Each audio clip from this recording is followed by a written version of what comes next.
Good evening. Thanks for watching Times News with me, Matilda Majawa. First, the headlines. There was joy and anguish as results of key positions were announced at the Malawi Congress Party convention. Pharmacy and Medicines Regulatory Board alerts Malawians on illegally imported falsified drugs in the country. In other news, Parliamentary Committee on Communications and Information backs the cybercrime bill. We have these and other stories. Stay with us. Joy and anguish engulfed the Bingu International Convention Center on Friday when the Malawi Electoral Commission announced results of the Malawi Congress Party polls held on Thursday night. Among others, the elections saw 6 cabinet ministers, namely Ken Zikalingoma, Moses Kunkuyu, Simplex Chicholabanda, Kombize Kandodo Chiponda, Titus Imvalo, and Jacob Hara, losing while 4 others recorded victories. Pempero Malimba reports. On the position of MCP second-in-command, Speaker of Parliament Catherine Golan-Hara shrugged off stiff competition from 8 other contestants to emerge victorious after amassing a total of 438 votes.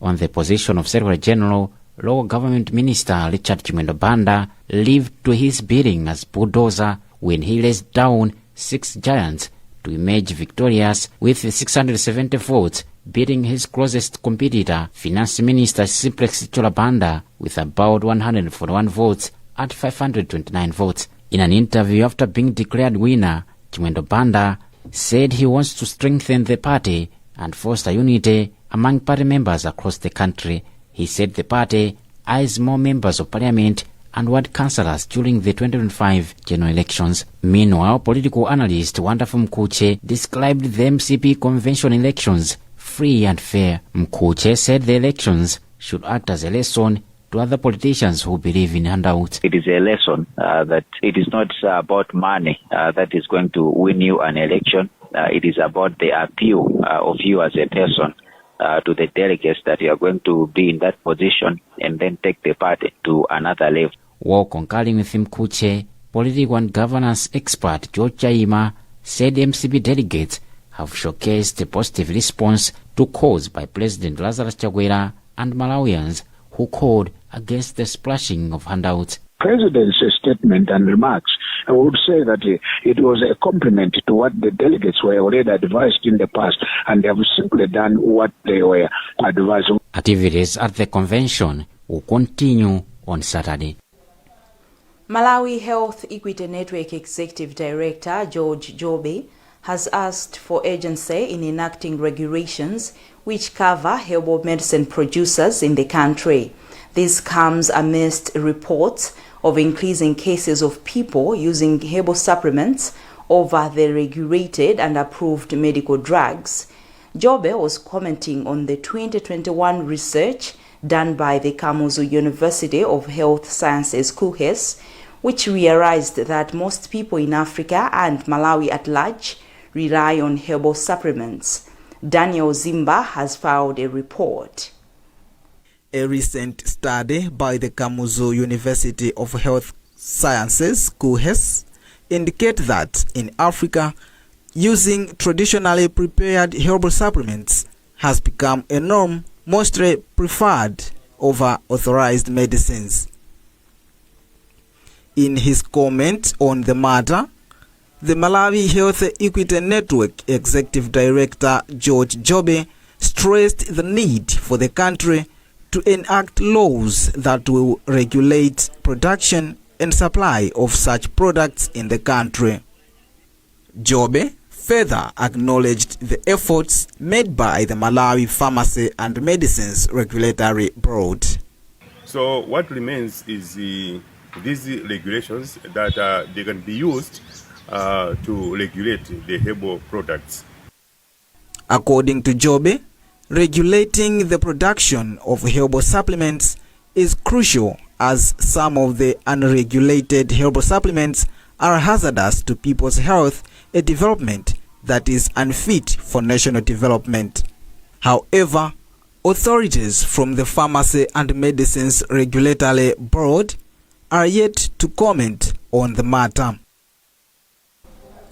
In another development, the Pharmacy and Medicines Regulatory Board has issued an alert to Malawians on illegally imported falsified drugs in the country.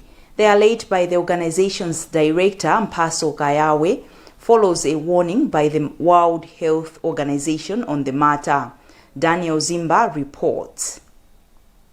In a statement issued on Thursday, Kawaye described the contaminated drug as oxymorphone hydrochloride 40 milligrams, a falsely imitated brandy. Kawaye further said it is unlikely that the product has reached Malawi since the board has not regulated the so-called contaminated drug. He therefore called on Malawians to guard against consuming the product and report to the board if they come across it. According to the statement, the drug is falsely branded oxymorphone hydrochloride, a regulated product. Meanwhile, the Finland-based Orolife Pharma LLC company, which produces the original oxymorphone hydrochloride, has disowned the fake product on the market. Kawaye has further assured Malawians that the board remains committed to ensuring that all drugs imported into the country are of acceptable quality, safe and efficient in line with their mandate. Parliamentary Committee on Media, Communications and Information has backed the cybercrime bill, which is expected to be tabled in Parliament soon. Chairperson Susan Dorsey says she is optimistic the bill will be presented in the upcoming parliamentary session. Sam Kalimila has the details. Dorsey was speaking in Nzuzu during Makra Open Day, which was designed to serve as an interactive forum bringing the gap between operators, consumers and the regulator. Dorsey emphasized that once the bill is tabled and passed, it will play a crucial role in combating cybercrime, including fraud, which has been a growing concern among Malawians. The crime rate is on the increase. We have been discussing with MACRA as well as the Ministry of Information. The bills are almost done, and actually the plan is that the bills will come in during this coming session from 26th August. So as a committee, we are waiting for those bills, and we are eagerly waiting to pass those bills. It's high time that we really need to have regulations on the ground about these issues on cybercrime. So we are ready to pass those bills when they come to Parliament this session, this coming session. Makra, Director of Legal Services, Togozani Chimbe, said the authority will make sure that there are regulations that will help address cyber-related crimes in order to protect Malawians from digital abuses. What we are doing is we are assisting the police, the state, to develop cyber crimes by getting technical assistance from other countries that have done it, so that we should have a comprehensive law. So currently we do not have a cyber crimes law in Malawi, but what we are doing is that now we are in the process of developing one, which is now a bill. And for Makra's part and other stakeholders who assisted in facilitating this, is that we finalized the bill and we actually submitted it to the ministry for onward action. Chimbe also said the body is doing all it can to ensure that data is affordable to the majority of Malawians. Makra Board of Director Father Francis Damaseke highlighted Makra's commitment to ensuring that people in the country have access to quality communication services, including those living in rural areas. During the event, which saw significant participation from young people, attendees raised concerns about the high cost of data, poor network coverage from mobile service providers, and the security of personal information. The Ministry of Information and Digitalization, in partnership with Public-Private Partnership Commission, has confirmed the ongoing phase of DigiMap with 70 million kwacha funding, rather US dollars, from the World Bank. At a press briefing in Blantyre on Friday, the Principal Secretary for the Ministry, Badwin Chiamwaka, said the country should not be left behind in the digital space. Chimwemwe Somari reports. Digital acceleration is part of enabler number 6 in the Vision Malawi 2063. The Principal Secretary for the Ministry of Information and Digitalization, Mr. Baldwin Chiamwaka, expressed the importance of the continuation of the Digital Malawi project. It's very exciting. You know, we can't be left behind as a country in terms of digitalization. And like I said earlier, you know, it is at the heart of our President, His Excellency, Dr. Lazarus Makathi Chakwera, and the government of Malawi to ensure that Malawi 2063, enabler number 6, where we are talking about infrastructure, ICT, this, you know, we accelerate its achievement and its attainment. So it's very exciting that we have partners who are helping us, you know, to attain this. In his remarks, the Digital Malawi project manager, Chimwemwe Mademba, said the previous project was very successful, thus prompting the World Bank to agree with the government to enter into the second phase of the project. So for the new project, it has been contracted by government on noticing that the Digital Malawi Foundations, the old project or the previous project, has been very, very, very successful. For this reason, government and the World Bank have agreed to enter into a new project, which is going to be for the amount of $70 million for the first 2 years. The new phase will come with a system called Bomalatu, where all government services will be in one place so that the individuals can easily register businesses, apply for passports, and also renew driving licenses. You're watching news on Times TV. We'll be back shortly after the break. Do you love food? And then suddenly felt the burn. Don't let heartburn or indigestion ruin your meal. Try Tummy Sid. It gets to work fast to stop acids. Tummy Sid. Fast, soothing relief from heartburn.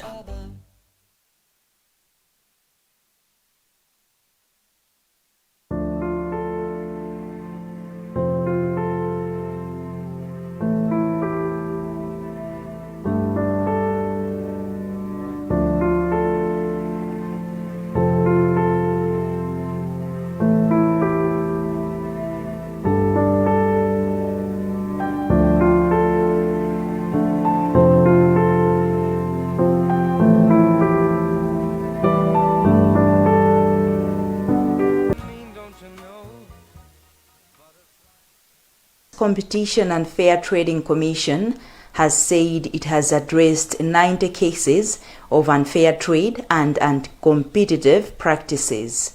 CFTC Chief Executive Officer Lloyd Vincent Nkoma said 77 cases involved unfair trading practices, while 13 were related to uncompetitive business practices. However, he said 63 cases were closed at preliminary stage due to lack of merit. Nkoma explains to our reporter Brenda Kayo. The findings are on many cases. As I said in my opening remarks, when the Commission sat on 23rd of July, they made a determination on 90 cases. Of which 77 involves unfair trading and the rest are restricting business practices in nature. So, but there have been various kind of pronouncements, orders which the Commission has made, and principally most of the key cases, as I said, have been referred for the attention of the Director of Public Prosecution. Because of the nature of the matters, and also considering that, as I said, the matters we are discussing today, the charges were leveled under the previous act, the Competition and Fair Trading Act of 1998. Therefore, the determinations have also to be done in accordance to the law under which the charges were made. That's why you heard me referring to the Office of the Director of Public Prosecutions. The Ministry of Gender has received 2 vehicles from Christian Aid to support the implementation of the Social Protection for Gender Empowerment and Resilience program known as Amai Titukuke. The program, which is implemented by UNICEF and the government of Malawi, with funding from the European Union, aims to empower women and build resilience in 9 districts across the country. Brenda Kayo has more in this report. Principal Secretary for the Ministry of Gender, Community Development and Social Welfare, Nathan Gara, commended Christian Aid for the support. As a ministry, we are grappling with a lot of challenges, especially mobility challenges. We cannot just be working in the offices. If we stay in the offices for a month, it means we are not working, we are not doing our job. We need to interact with the people. They know that we are going to put these resources to good use. And you may be aware that the ministry is also implementing a successor program, which is called SP Gear, being funded by UNICEF. And so these vehicles are going to be used for that purpose, to make sure that women are, advance or develop and are empowered. Christian Aid Program Manager Dunia Mpande said the donation is aimed at easing mobility challenges when delivering services to remote areas by the ministry. We were implementing a program funded by EU called Social Support Resilience Program, which is part of the social protection initiatives by the government of Malawi through the Ministry of Gender. So upon completion of the project, we still felt the investments and gains that have been realized on the ground needs to be sustained.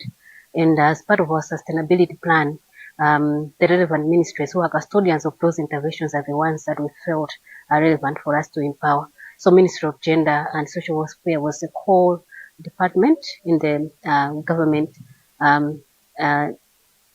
So we felt we needed to support them with vehicles because during the implementation of the program, we saw one of the gaps which was to do with mobility. The BS Gear program built on the successes of the Social Support and Resilient program, which was implemented by Christian Aid from 2021 to 2023, reached approximately 1.5 million people in Malawi.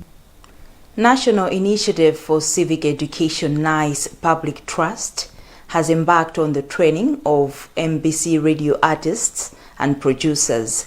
The training was expected to assist in delivering messages on electoral laws, the Malawi 2063, and the national registration exercise. It is part of the trustees' ongoing efforts to strengthen democratic processes and foster national development. Lingalileni Mihowa is NICE Trust Board Chairperson and speaks to my Goelo. It's important for us to find means to expand how we can reach out to people of diverse needs, of diverse interests, and we think that the radio dramatists and artists will be a powerful means of us to be able to reach out to people with content that's packaged in an exciting manner, in a motivating manner, inspiring manner, but also content that is factual to the issues that are obtaining regarding the elections. As you are aware, I spoke to the issues of the changes in the electoral laws. I think it's important for the citizens to be able to know what does the law say about the elections, how they can prepare themselves. In his remarks, MEC Commissioner Francis Kasaila expressed the need for more civic education of people on electoral processes. This is a very important training exercise that we need to get our artists involved in the spread of the message. It is therefore, as a commission, our humble responsibility to ensure that every Malawian is given the opportunity to get the information, he or she participates in the election. And for that reason, we are very grateful to NICE Trust and of course to MBC for taking the initiative. Now, mobile service provider TNM has launched a micro-merchant wallet which enables small-scale businesses to receive payments digitally, eliminating the need for cash transactions. Additionally, TNM has introduced a payday loan service for Mpamba subscribers, allowing them to access loans of up to 35% of their salary. TNM Chief Executive Officer Michelle Helbert explains more on the innovation to our reporter Brenda Kayo. The first of those innovations in Mpamba is what we call payday loans. Payday loans mean that if you receive part of your salary through Mpamba, you can borrow money from your future salary on Mpamba. So in the middle of the month, if you have an emergency, something you need to buy, you need cash, you need money, we will lend it to you. We will lend it to you actually at the best rates in Malawi. No need to go to a bank, a loan shark, or anybody else to borrow money at very high rates. We can actually lend that money to you based on your salary instantly, conveniently. No heavy forms to fill out, no collateral to give. It's quick and it's easy for any Mpamba user to have. The third innovation is actually both for a regular buyer and the micro merchant specifically. So that means any vegetable seller, street vendor, someone who sells bananas can have their own merchant services through Mpamba. It means that a customer can pay them through Mpamba, but more importantly, their cash is secured through Mpamba. They no longer need to use cash. That's the news, but before we go, the headlines again. There was joy and anguish as results of key positions were announced at the Malawi Congress Party Convention.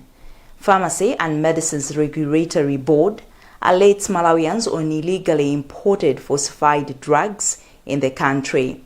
In other news, Parliamentary Committee on Communications and Information backs the cybercrime bill. You can get more on these and other stories by visiting times.mw, liking and following our Facebook page, Times 360 Malawi, X at Times 360 Malawi, and by subscribing to 1895 by dialing *1895#. I'm Matilda Majawa. Have a lovely night. As a child growing up, I always remember starting each day with the trusted sweetness of Ilovo sugar. The beautiful smell of zitumboa and sweet tea brought a big smile on my father's face. Mother was always there, smiling while we enjoyed our breakfast. At every family gathering, everyone was happy when Mother brought out her secret weapon, the Ilovo sugar pack.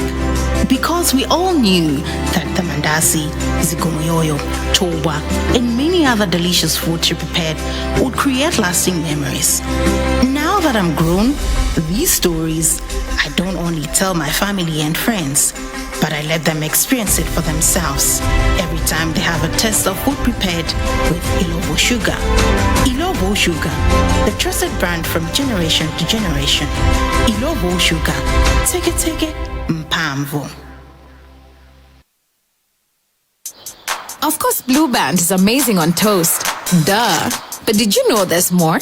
Blue Band can do your topping and your frying and stir frying and mixing. Blue Band for stewing, baking sauces, also grilling and toasting. Nice in matoke and ugali and tilapia. That's right, for breakfast, lunch, dinner, snacks. Tasty, crispy. Want a bite? Mmm. So yummy every time with omega-3 and omega-6 vitamins all for free. We use it anytime with healthy G. I'll be cooking up a song for my family. 75 days since the last day of last season. We are ready to do it all again. Great to have you with us, Sonia.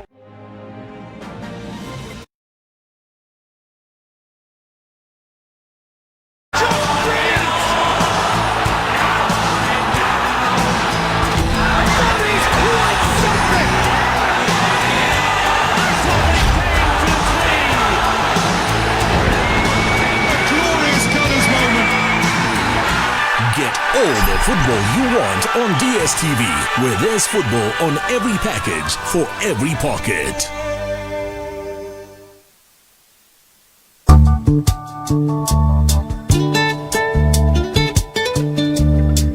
Magetsi ndiofunikira kwambiri pa chitukuko cha dziko. Tangoganizani, mwapanga ngozi kapena mwadwalika kwambiri ndiye mukufunikira operation ku chipatala. Koma akuzeni kuti sizingatheke kuthandizani chifukwa chakuti magetsi kulibe, chifukwa ena aba mawaya ndi kuononga transformer ya magetsi mpaka inu kapena okondedwa anu kutaya moyo. Mungamvewa izi ndi zowawa ndipo zitha kuchitikira wina aliyense. Tatiyeni tigwirane manja poteteza katundu wa Eskom monga matransformer, nthambo za magetsi ndi zina. Eskom amafunitsitsa ndithu kuti paliponse pakhale magetsi, koma alipo ena ochepa odzikonda mbava, anthu osafuna chitukuko omwe amaba ndi kuononga zipangizo za Eskom ndi kukagulitsa.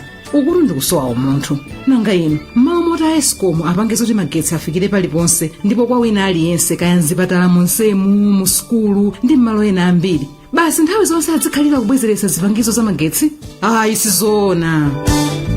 Ndiye pempho kwa nonse ndilakuti mukamva kapena kuona wina aliyense akuba ndi kuononga zipangizo za magetsi, kamunenezeni ku polisi ina iliyonse yomwe muli nayo pafupi, kapena imbani foni yaulere pa nambala ya Airtel kapena TNM pa 847, ndipo adzamangidwa ndi kugwira ukaidi zaka zochuluka mpaka 30, ndipo palibenso zopereka faini ndi kupewa kukakhala mu ndende. Dziwani kuti chilangochi chikukhudzanso opezeka ndi zipangizo zobedwa za Eskom. Imeneyi ndi milandu ndi kuphwanya lamulo la ntchito za magetsi la Electricity Amendment Act 2024, chifukwa anthu amenewo ndi amene akukanikitsa kuti dera lanulo litukuke. Tiyeni tikondane poteteza zipangizo za magetsi za Eskom kuti ntchito za umoyo za mafakitale ndi zina ziziyenda bwino, dziko lidzitukuka. Eskom, power all day, every day.